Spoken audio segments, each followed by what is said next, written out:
Romans chapter 10. Brothers and sisters, my heart's desire and prayer to God for the Israelites is that they may be saved. For I can testify about them that they are zealous for God, but their zeal is not based on knowledge, since they do not know the righteousness of God and sought to establish their own. They did not submit to God's righteousness. Christ is the culmination of the law, so that there may be righteousness for everyone who believes. Moses writes this about the righteousness that is by the law. The person who does all these things will live by them. But the righteousness that is by faith says, do not say in your heart, who will ascend into heaven, that is, to bring Christ down, or who will descend into the deep, that is, to bring Christ up from the dead. But what does it say? The word is near you. It's in your mouth and in your heart. That is the message concerning faith that we proclaim.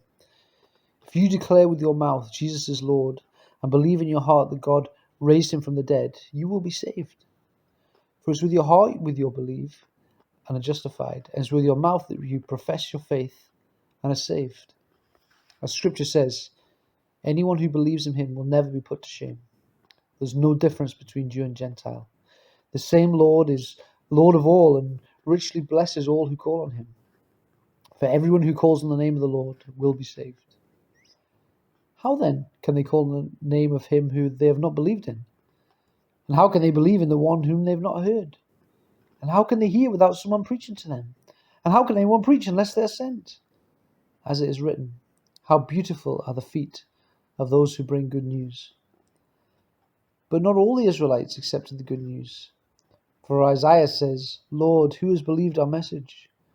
Consequently, faith comes from hearing the message, and the message is heard through the word about Christ.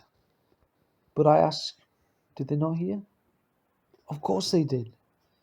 Their voice has gone out into all the earth, their words to the end of the world. Again I ask, did Israel not understand? First Moses said, I'll make you envious by those who are not a nation. I'll make you angry by a nation that has no understanding. And Isaiah boldly says, I was found by those who did not seek me. I reveal myself who do not ask for me. But concerning Israel he says, all day long I have held out my hands to a disobedient and obstinate people.